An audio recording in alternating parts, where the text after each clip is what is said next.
Nominee পদপ্রার্থী যারা, তারা দেখেন মাথা ফাটাফাটি করছে। অলরেডি আমার কুষ্টিয়ায় যেদিন ঘোষণা হয় ওদিন কত টায়ার যে পুড়িয়েছি, আপনাদের জেলায় মনে হয় হয়নি,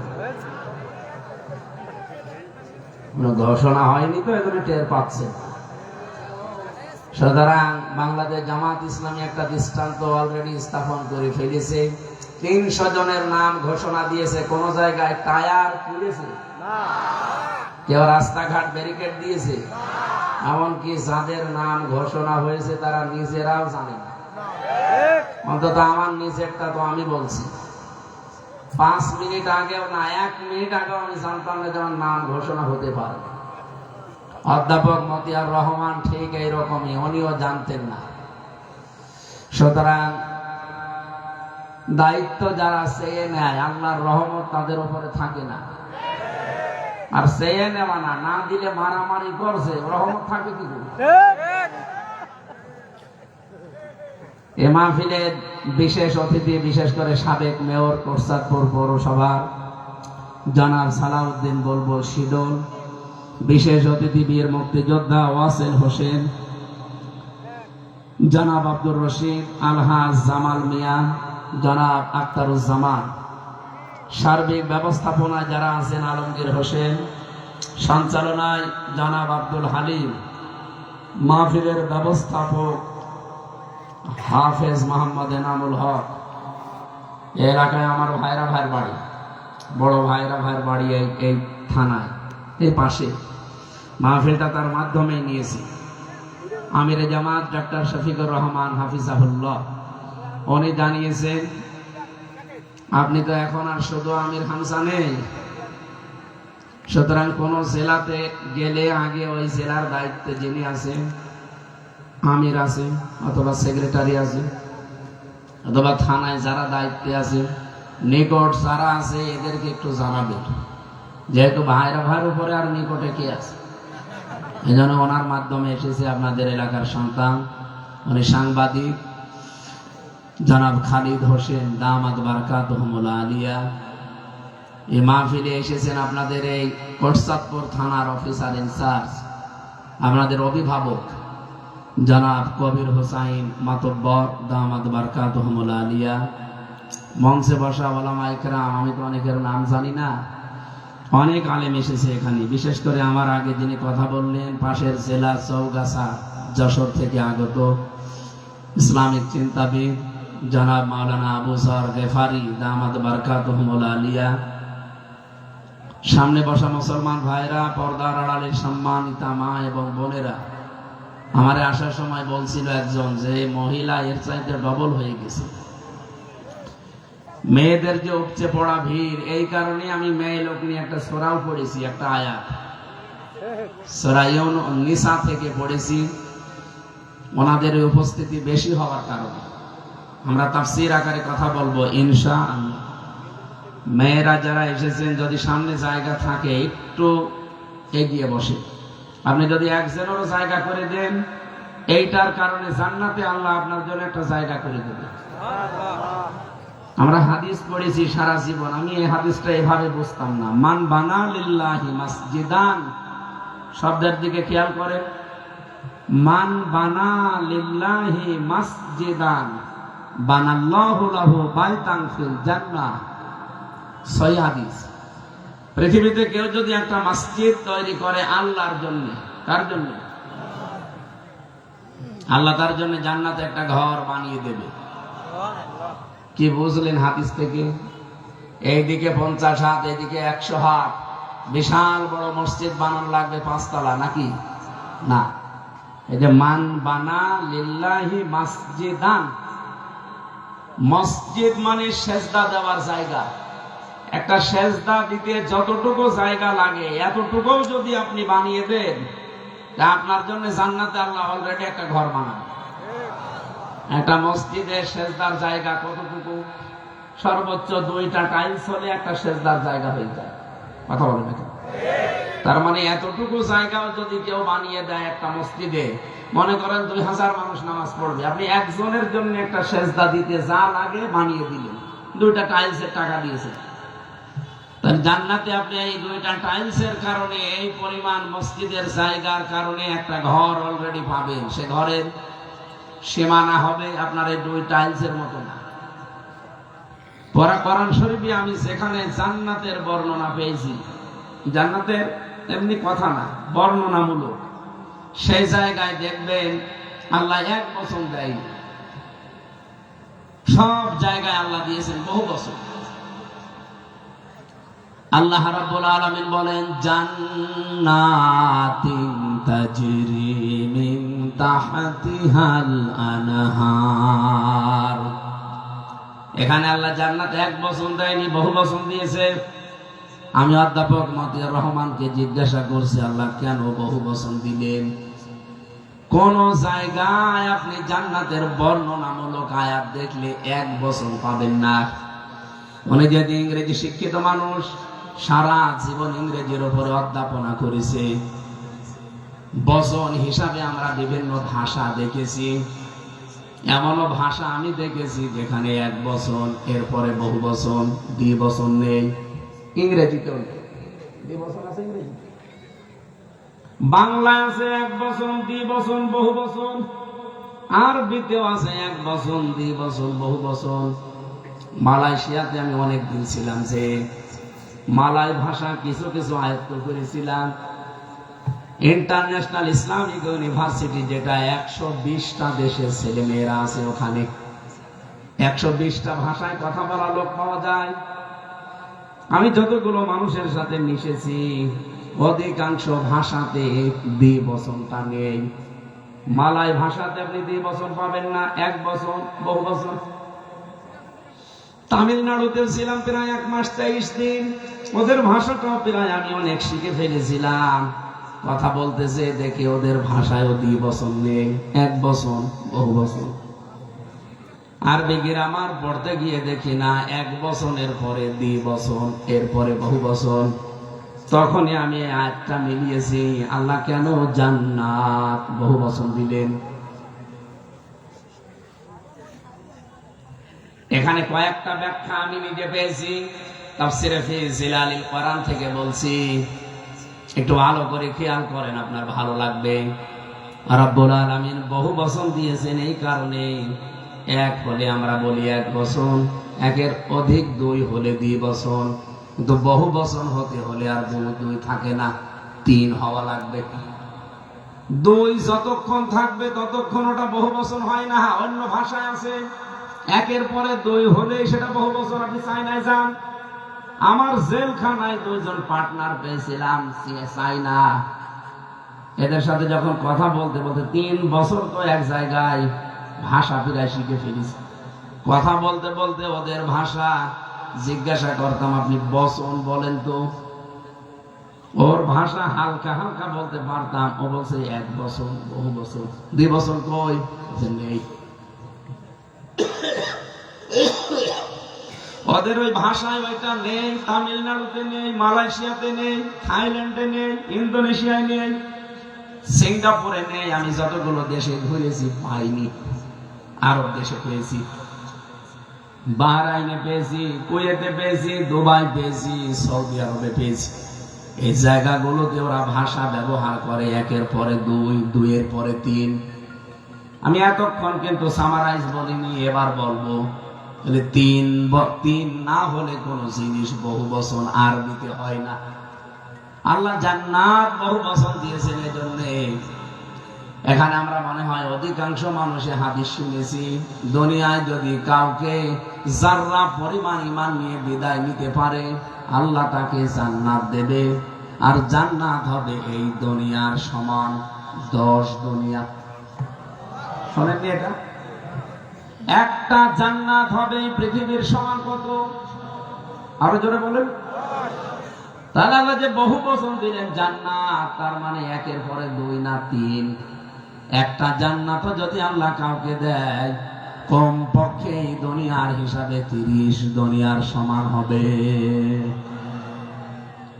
আমি যে হাদিসের শব্দ থেকে পর্যন্ত আসলাম, মান বানা লিল্লাহি মাসজিদান, কোন মানুষ যদি একটা মসজিদ বানায়, তার মানে সেজদা দেওয়ার জায়গা, সেজদা দিতে যেহেতু মাত্র 2-2.5 হাত জায়গা লাগে, 2টা টাইলস হয়ে যায়। এতটুকু জায়গার জন্য যদি দুনিয়ায় আপনার সম্পদ টাকা খরচ হয়, জান্নাত আপনি যেটা পাবেন ঘর হিসাবে এই দুনিয়ার মতো 30 দুনিয়ার সমান। এখানে যেখানে যে বসে আছেন একটু যদি অন্য কাউকে বসার জায়গা করে দেন। সূরা মুজাদালার ভেতরে আয়াতটা আছে, ইদা কিলা লাকুম তাফাসসাহু ফিল মাজালিসি ফাফসাহু ইয়াফসাহিল্লাহু লাকুম। যখন মাজলিসে বলা হয় যে একজনকে একটু জায়গা করে দাও, ও যদি সত্যি জায়গা করে দেয় সরানোড়া করে, আমার আল্লাহ তার জন্য জান্নাতে একটা জায়গা বরাদ্দ দিয়ে দেয়। আপনি জান্নাত পাবেন কিনা সে গ্যারান্টি নেই, কিন্তু এই আয়াত অনুযায়ী আপনি জান্নাতে একটা জায়গা পাবেন। বলেন সুবহানাল্লাহ। এখানে যারা দাঁড়িয়ে আছে ওদেরকে মনে হয় বসতে দেওয়া সম্ভব না, কারণ ওরা আপনাদের চাইতেও বেশি। যদি জায়গা থাকে বসেন, না হলে দাঁড়িয়ে থাকতে পারলে থাকে, কথা বলবেন না। মেয়েরা যারা এসেছেন একটু নড়াচড়া করে পেছনে জায়গা করে দেন, নয়তো আবার যদি কথা আসে আমি কিন্তু লাইন ভুলে যাব। আমি আশা করছি 1-1.5 ঘন্টা কথা বলতে চাই, কিন্তু লাইন যেন না কাটে। আপনারা সাহায্য করবেন না ইনশাআল্লাহ? দল মত নির্বিশেষে আজকের অনুষ্ঠান, যদিও এলাকাবাসী দিয়েছে 2 নাম্বার ওয়ার্ডবাসী, কিন্তু এলাকায় কি শুধু 2 নাম্বার ওয়ার্ডের মানুষ আছে? আপনি দেখেন এখানে 15-20 কিলো 30 কিলো দূর থেকে মানুষ এসেছে। সুতরাং 2 নম্বর ওয়ার্ডের উদ্যোগে আয়োজন হলেও এটা এখন সারা পৃথিবীর মানুষ যদি এখানে আসে, তাদের এখানে হক আসে বসার। কারণ কোরআন শরীফ কি শুধুমাত্র 2 নম্বর ওয়ার্ডে? হাদা বায়ানুল লিন্নাস হুদাল লিন্নাস। মানুষ যারা, তাদের জন্য আল্লাহ কোরআন দিয়েছে। এজন্য যারা এসেছেন ওয়েলকাম জানাচ্ছি আপনাদের। দল মত এমনকি জাতি বর্ণ ধর্ম নির্বিশেষে, অন্য ধর্মের যদি কেউ এসে থাকেন আপনিও আসেন।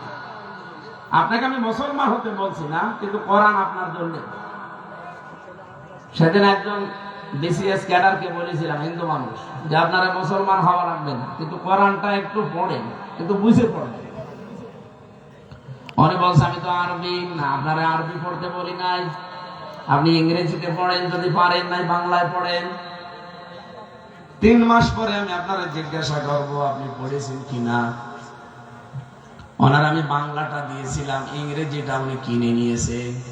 3 মাস পরে কল দিয়েছে যে স্যার কি অবস্থা।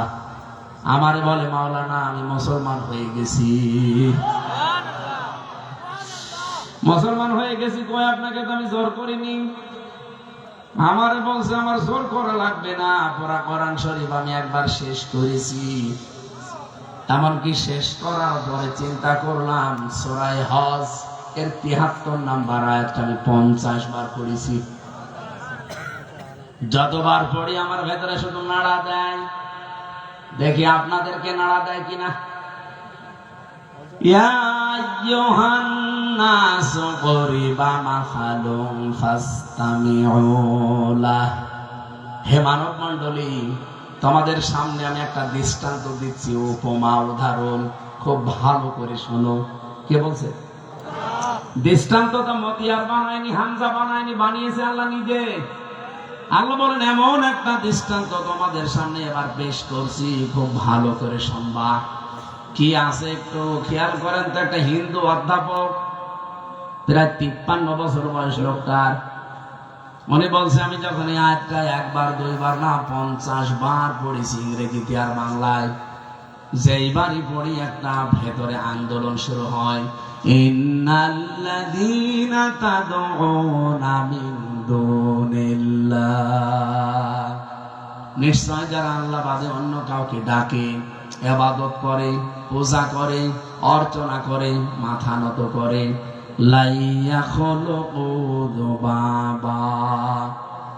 আল্লাহ যদি শুধু 1 লক্ষ দিত, আমরা আলেম যারা অর্থ করতে পারতাম। 1 লক্ষ মজারে বর্তমান ভবিষ্যৎ, প্রেজেন্ট ফিউচার। আল্লাহ কেন এর আগে লান দিলেন? মজারের আগে যদি লান আসে বাংলা অর্থ হয় জীবনেও হবে না। আল্লাহ গ্যারান্টি দিচ্ছে কখনো তারা একটা মাসি বানাতে পারছে না, পারবেও না। যদি তারা সব দেবতা এক জায়গায় হয়ে চেষ্টা করে তাও পারছে না, পারবে না। স্যার আমারে বলছিল, মাওলানা আমি চিন্তা করেছি যে একটা মাসি বানাতে পারে না। কারা? যারা আমার দেবতা, যারা 8-10টা হাত আছে, 2টা পা আছে, কিন্তু দাঁড়াতে পারে না, জায়গা মতো বাঁশ দেওয়া লাগে।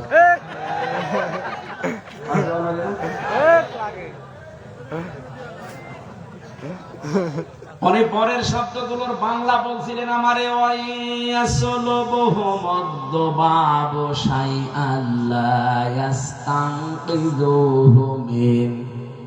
এমনকি তাদের সামনে থেকে কেউ কিছু মেরে যদি কেড়ে নিয়ে যায়, ছিনিয়ে নেয়, সেটা আটকাতেও পারে না।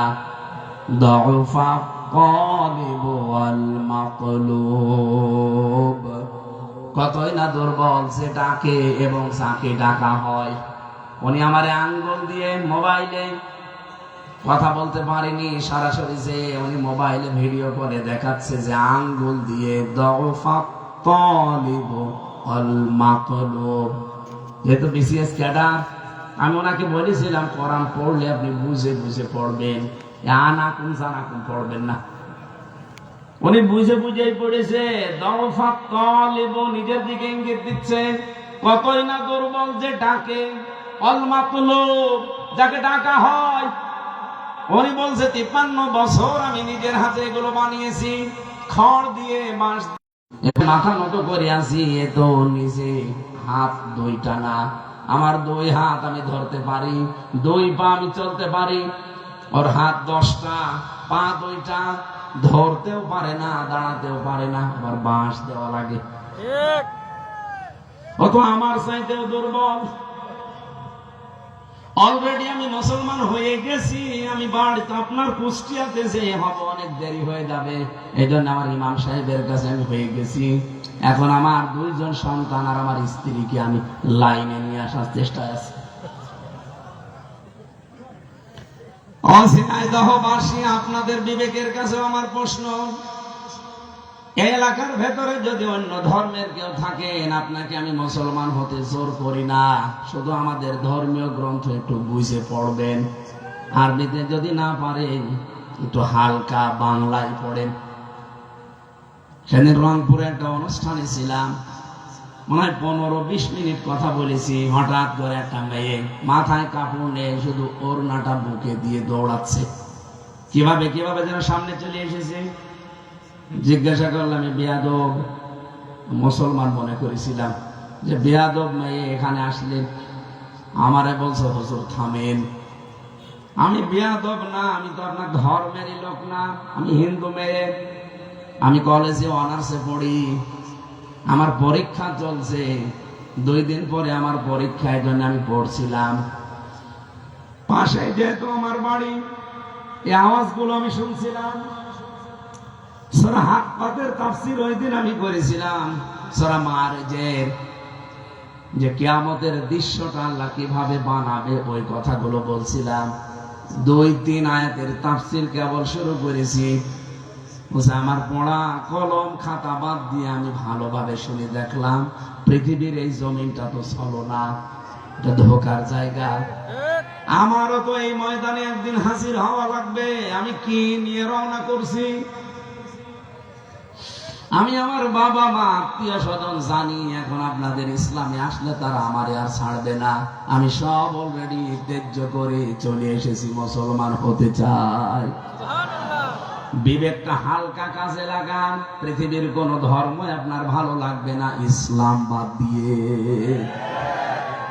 যেন অন্য ধর্মের যদি কেউ থাকেন, আপনাকে ওয়েলকাম জানাচ্ছি, আসেন।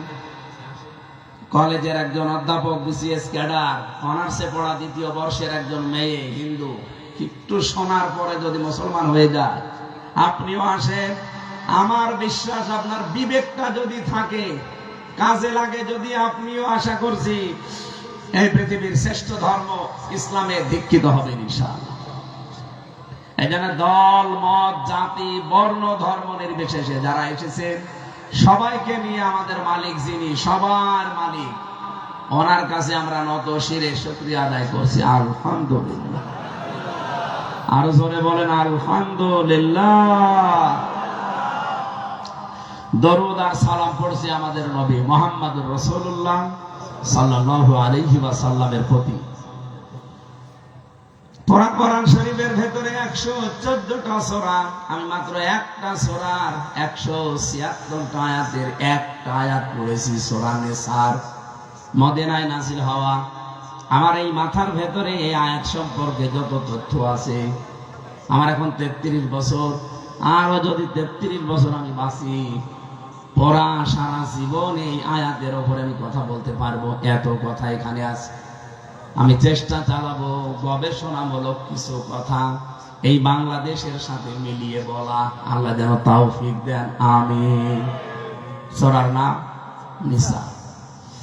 এক বছরে ইমরাতুন, বহু বছরে নিসা। কোরআন শরীফের ভেতরে রাজুলুন এক বছর, রিজাল বহু বছর, কোন সূরা আমরা পাইনি। মেয়েদের নামে আল্লাহ এত বড় বিশাল সূরা দিলেন কেন?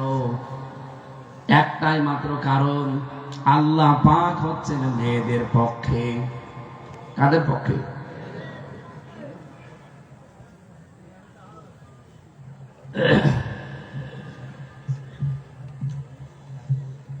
আজ অনেকে চতুর ভয় দেখাচ্ছে মেয়েদেরকে। কত মানুষ উঠে পড়ে লেগেছে মেয়েদের পেছনে যে ইসলাম আসলে তোমাদেরকে ঘর বন্দি করে ফেলবে। এই ভয় এখন আর মেয়েরা পায় না, কারণ মেয়েরা অলরেডি বুঝে গেছে আমরা ইসলামের কাছেই নিরাপদ। এই জন্য এই ফবিয়া বন্ধ করেন। আশা করছি যারা এগুলো করছেন আপনাদের কপালে আপনারা আগুন লাগাচ্ছেন। দ্বিতীয় নম্বরে নামকরণ।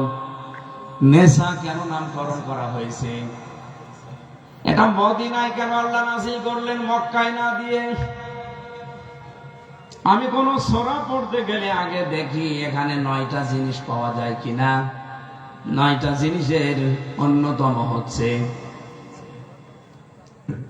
এ সূরার নামকরণ কোথায় হয়েছে নাযিল, এটা কি মক্কায় না মদিনায়? মক্কার সূরা এবং মদিনার সূরা চিনতে হলে কয়েকটা জিনিস আপনাকে লক্ষ্য করা লাগবে। কোরআনের ভেতরে আল্লাহ 114টা সূরার মাত্র 22টা সূরা দিয়েছেন মদিনায়। কত? মাত্র 22টা সূরা দিয়েছেন মদিনায়। বাকি যত সূরা আছে 86টা, প্রত্যেকটা সূরা আল্লাহ মক্কায় দিলেন। মক্কা মদিনা সূরা চেনার 1 নাম্বার উপায়, মক্কার যতগুলো সূরা সেখানে আপনি না 92টা, 92 আর 22। আর একটা বর্ণনায় আছে 86 আর 28, দুইটাই সঠিক। আমি সঠিক কেন, কিভাবে সঠিক ওটা বলার জন্য না, এক কথা জবাব দিচ্ছি। দুইটাই যে সঠিক, কেন সঠিক জানেন? আমি যদি আবু জর ভাইকে বলি ভাই 5 আর 5 কত হয়, বলেন? ওনারা যদি বলি 3 আর 7 কত হয়, আমার টার্গেট কি? 10 হওয়া লাগবে। সে 3 আর 7 হোক, 5 আর 5 হোক, 2 আর 8 হোক। মুফাসসিরিনে কেরাম বলেন এই যে 22টা সূরায় মনে করেন মদিনায়, এই সমস্ত সূরার কোন না কোন জায়গায় আল্লাহ ডাক দিয়েছেন ইয়া আইয়ুহাল্লাযীনা আমানু, ওহে যারা ঈমানের দাবি করো। কিন্তু মক্কার যতগুলো সূরা কোন জায়গায় আল্লাহ ইয়া আইয়ুহাল্লাযীনা আমানু দেননি। হয়তো দিয়েছেন ইয়া আইয়ুহান নাস বা ইয়া আইয়ুহাল ইনসান, হে মানব মণ্ডলী। এইদিকে তাকান, কেন আল্লাহ মক্কার সূরায় ইয়া আইয়ুহাল্লাযীনা আমানু দিলেন না? অথচ নবীজি মক্কায় বাস করেন, সাহাবায়ে কেরাম মক্কায় আছেন। এত বড় বড় জান্নাতের সার্টিফিকেট ধারী মানুষগুলো জান্নাতে থাকার, মক্কায় থাকার পরেও একবার আল্লাহ ইয়া আইয়ুহাল্লাযীনা আমানু বলেননি। এই মানুষগুলো যখন মদিনায় গেছে, মদিনায় যাবার পরে আল্লাহ যে দোয়া শিখিয়েছিলেন, আমরা এই যে টয়লেটে যাওয়ার সময় দোয়া পড়ি, খাবার খাওয়ার সময় দোয়া পড়ি, স্বামী স্ত্রী ব্যবহারের সময় দোয়া পড়ি, কথা বলে না? নবীরা শুধু এই দোয়াই পড়েছেন না, আপনি পুরা কোরআন শরীফের ভেতরে 25 জন নবীর নাম আমি পেয়েছি, যে সমস্ত নবীরা জীবনে দোয়া করেছিলেন সব নবীর দোয়ার সামারাইজ হচ্ছে আল্লাহ রাষ্ট্র ক্ষমতা দাও। আপনি সুলাইমান নবীর দোয়া পড়েন, সূরা সুআদের ভেতরে আছে 28 নম্বর আয়াত, ক্বালা রব্বিগফিরলি ওয়া হাবলি মুলকান লা ইয়ানবাগি লি আহাদিন মিন বা'দি ইন্নাকা আনতাল ওয়াহ্হাব। তিনি বলেছিলেন, রব্বুল আলামিন আমাকে ক্ষমা করো আর আমাকে তুমি দান করো এমন একটা রাষ্ট্র ক্ষমতা, যেই ক্ষমতা আমার পরে আর কাউকে দেওয়া হবে না। সুলাইমান নবীর দোয়া এটা, কোন পীরের দোয়া না, কোন বুজুর্গের দোয়া না, নবীর দোয়া। হযরত ইউসুফ নবী দোয়া করলেন, সূরা ইউসুফের ভেতরে আছে 55 নম্বর আয়াত, ক্বালা রব্বি জাআলনি খাসাইনিল আরদি ইন্নী হাফিজুন আলীম। হযরত ইউসুফ তার বাদশাকে বলেছিল, যদি দায়িত্ব দিতে চান আমাকে খাদ্যের দায়িত্ব দেন, খাদ্য মন্ত্রণালয়ের দায়িত্ব আমারে দেন, আমি এটা একদিকে সংরক্ষণ করতে পারবো, কারণ সেই জ্ঞান আমার আছে। ইউসুফ নবী রাষ্ট্রের ক্ষমতার চেয়ার চেয়েছিলেন, দোয়া করেছিলেন। প্রার্থনা করা দোয়া করা যায় বলেন। সুলাইমান নবী দোয়া করেছেন, হযরতে দাউদ নবী দোয়া করেছেন, এমনকি আমাদের নবী মুহাম্মদ রাসূলুল্লাহ দোয়া করেছেন, আকুর রব্বি আদখিলনি মুদখালা সিদকিন ওয়া আখরিজনি মুখরাজা সিদকিন ওয়াজআলনি মিন লাদুনকা সুলতানান নাসীরা। সূরা বনী ইসরাঈলের 80 নম্বর আয়াতে আছে, এদিকে তাকান। উনি বলছেন, আল্লাহ তুমি আমাকে আজকে যদি ঘর থেকে বের করে দাও, নিরাপদে বের করে দিও, যদি আমাকে মদিনায় পৌঁছিয়ে দাও তে নিরাপদে পৌঁছিয়ে দিও, শুধু পৌঁছিয়ে সেখানে আমাকে গাছতলায় বসিয়ে রেখো না, আমাকে তুমি এমন একটা রাষ্ট্র ক্ষমতা দিও যার ভেতরে তোমার সাহায্য থাকে। এত বড় বড় নবীদের দোয়া বললাম, কোরআনে আছে সবগুলো।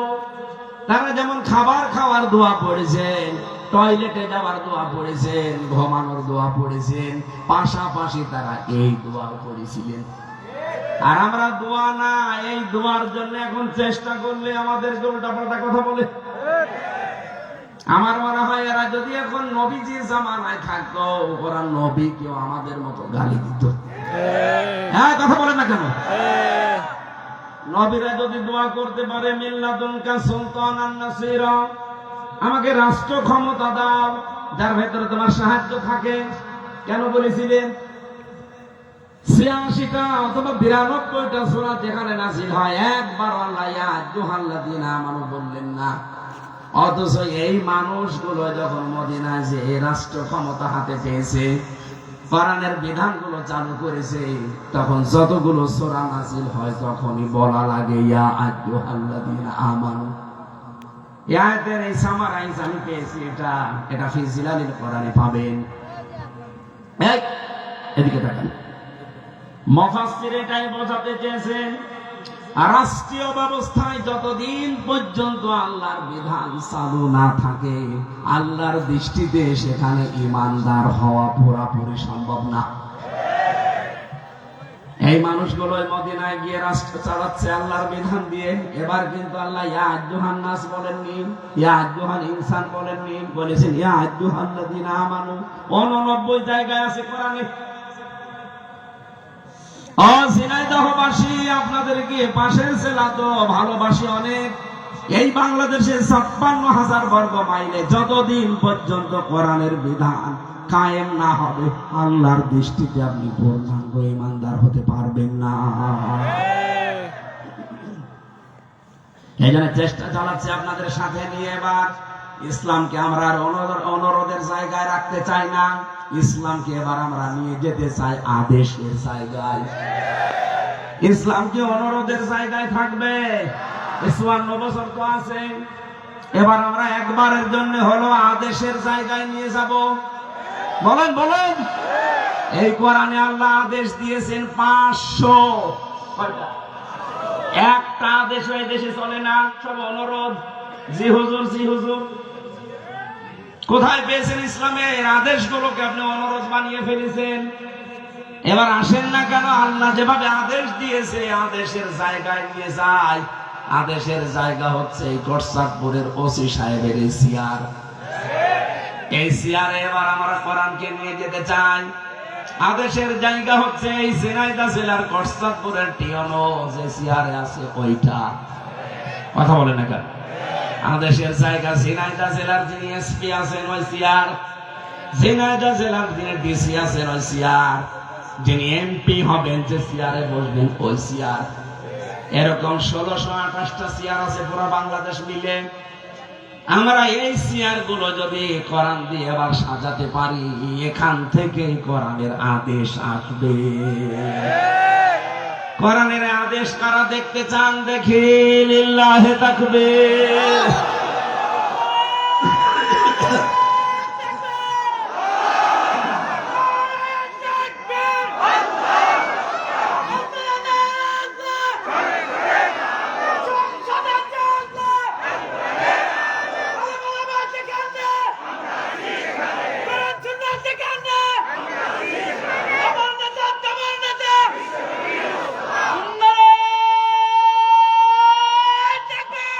আলহামদুলিল্লাহ।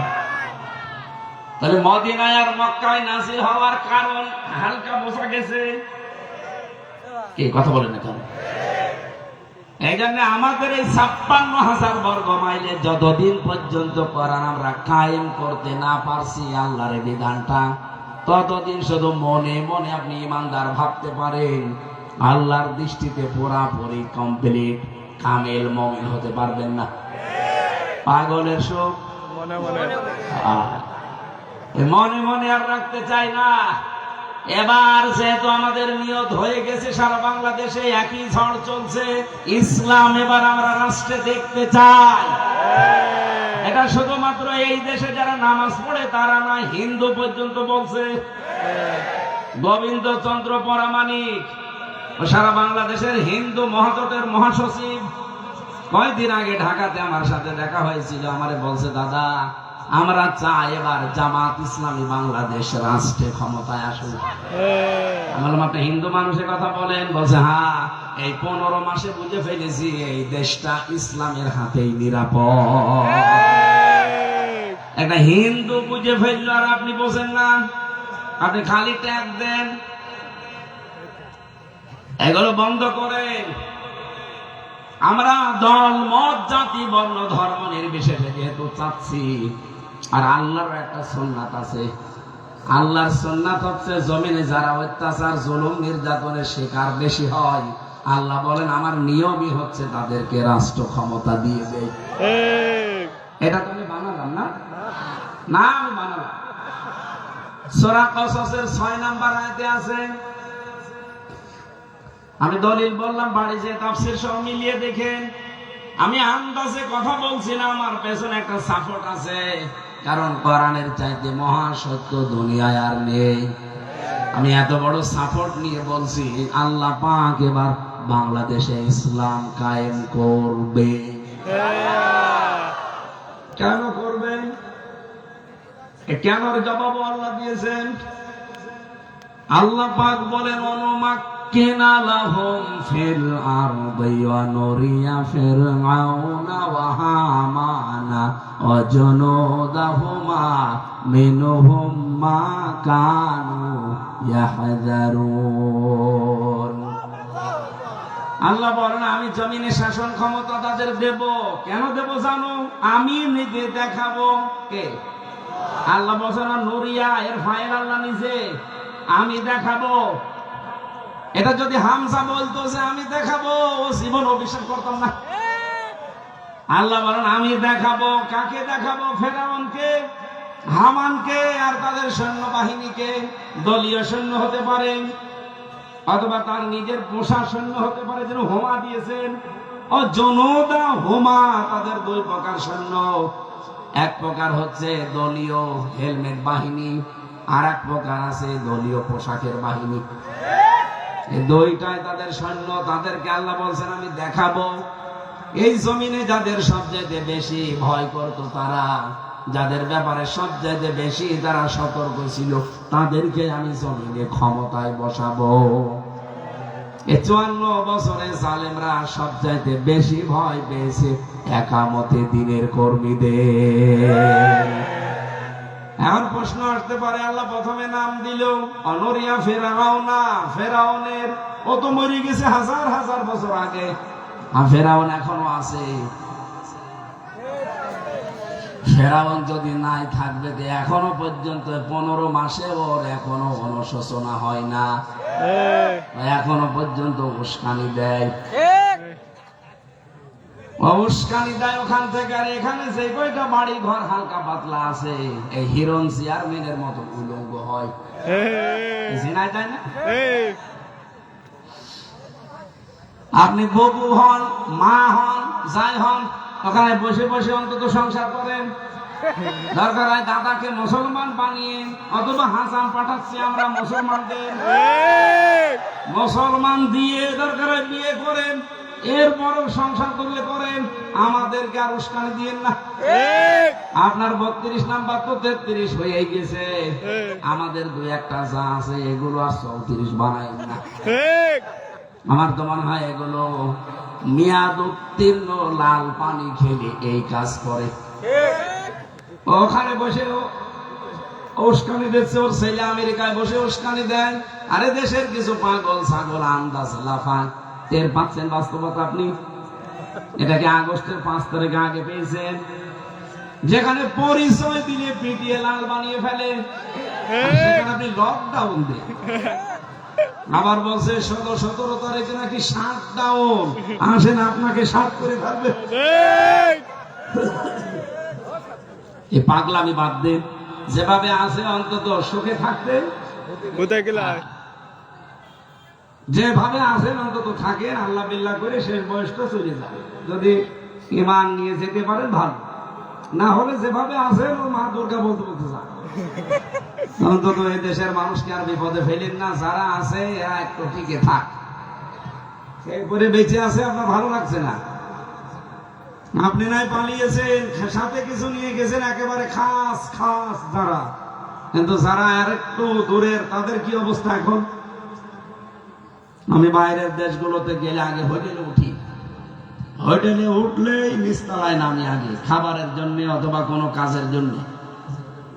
হোটেল বয়, আমি যে দেশে যাই দেখি অধিকাংশ হোটেল বয়গুলো আমাদের দেশে, যেহেতু বোঝে বাংলা, প্রথমেই যে কথা বলা যায়, আর না বুঝলে ইংরেজিতে ভাঙা ভাঙা কথা বলে নিয়ে যায়। নিয়ে গেলাম হোটেল বয় সাথে করে নিচতলায়, যে দেখি 2 জন বসে বসে চা খাচ্ছে, চেহারা দেখে তো চিনে ফেলেছে। সালাম দিলাম, আসসালামু আলাইকুম ওয়া রাহমাতুল্লাহ। ও তো বলবে যে ওয়ালাইকুম আসসালাম না, আমার দিকে তাকিয়ে বলছো হুজুর আমরা আগেই পালিয়েছি। একটা সালামের জবাব হইলো, আপনি তো বলবেন যে ওয়ালাইকুম আসসালাম, কারণ ওয়ালাইকুম আসসালাম বলা ওয়াজিব, সালাম দেওয়া কি আর জবাব দেওয়া। আপনি কি জবাব দিলেন? যে আমরা আগেই পালিয়েছি, একটা জবাব হইল। আপনি কেন পালাইলেন? এই বাংলাদেশে এখন 99.3 হাজার মার্কিন ডলার এগুলো এখন ঋণ আছে এই দেশের, আজকের রিপোর্ট। আর বাংলাদেশ থেকে টাকা পাচার হয়েছে এই 15 বছরে 94.5 মিলিয়ন মার্কিন ডলার। টাকাগুলো যদি পাচার না হয়ে দেশে থাকতো, আমি একটা তথ্য আজকে যা একেবারে বাস্তবতা পেয়েছি লিখেছি, 99.3 মিলিয়ন মার্কিন ডলার ঋণ পরিশোধ হয়ে গেলে আমরা কিন্তু অনেক উপরে চলে যেতে পারতাম। যেখানে চুরি করে পাচারি করেছেন 94.5 মিলিয়ন মার্কিন ডলার, এই টাকাগুলো দেশে থাকলে 697টা মেট্রো রেল বানানো যেত, শুধু এতটুকুই না, 36টা পদ্মা সেতু বানানো যেত, 397টা স্যাটেলাইট বানানো যেত। কেন পাঠালেন টাকাগুলো? এখন তো নিজেও ভোগ করতে পারেন না। সুইস ব্যাংকে যা রেখেছিলেন সবই তো তারা নিয়ে নিচ্ছে। অথচ এই দেশ থেকে যারা বিদেশে যায়, এই যে মালয়েশিয়া, মাত্র 3 ঘন্টা লাগে, 3.5 ঘন্টায় মালয়েশিয়া আমরা চলে যাই। এখান থেকে 8 লাখ 10 লাখ টাকা খরচ করে যায়। আমি যে দোকানে কাপড় চোপড় সেলাই করতাম, জানো অনেকদিন থাকা লাগে, তো কাপড় চোপড় বানাতাম। কাপড় সেলাই করতে গিয়ে দেখি 4 দেশের 4 জন এক দোকানে। জিজ্ঞাসা করলাম বাড়ি কোথায়? একজন বলছে যশোর চৌগাছা। আরে ভাই, আপনি তোমার পাশে কি করেন এখানে? বলছে আমি এই কাপড় সেলাই করি। বেতন কত পান? এই দোকানে সর্বোচ্চ বাংলাদেশের টাকায় 35,000 এক মাস। পাশে আর একজন দেখলাম, ওর বাড়ি কোথায়? বলছে থাইল্যান্ডে। ওর খরচ হয়েছে কত? বলছে ওরে এই দেশ, পাশের দেশ তো, ওর আসতে খরচ হয়েছে মাত্র ওদের দেশের টাকায়, আর আমাদের দেশের টাকা হিসাব করলে মাত্র 30,000। এর পাশে যে আছে, ওর পাকিস্তানে বাড়ি, ওর কত খরচ হয়েছে? বলছে 2 লাখ। পাশে আরেকজন আছে ইন্ডিয়ায়, ওর কত খরচ হয়েছে? বলছে 1,20,000। হিসাব করে দেখেন তো, 4 জন কাজ করছে এক দোকানে, 4 জনের উপায় প্রায় 30-35 এর ভেতরে। অথচ খরচ হয়েছে কেমন? একজনের 8 লাখ, এই যশোরের যেটা, একজনের মাত্র 30,000, একজনের 1,20,000, একজনের মাত্র 2 লাখ। এই যে খরচের ব্যবধান তো ব্যাপক ডিস্টেন্স, অথচ টাকা উপায় করছে 4 জনের শ্রম সমান। টাকা উপায় করছে 30-35,000-এর ভেতরে। এত খরচ হবে কেন? পাশের দেশ ইন্ডিয়া, পাশের দেশ পাকিস্তান, পাশের দেশ থাইল্যান্ড, আর আমরা বাংলাদেশ থেকে আসি। এত খরচ হবে কেন? পরবর্তীতে আমি নির্ভরযোগ্য যারা আছে দায়িত্বে ওই দেশের, আমি জিজ্ঞাসা করলাম কি, ওরা বলছে আমাদের দেশ থেকে আসতে মাত্র খরচ হওয়ার কথা 1,20,000। কারণ ভারত আর আমরা তো পাশাপাশি। 8 লাখ 10 লাখ টাকা খরচ হয় কেন?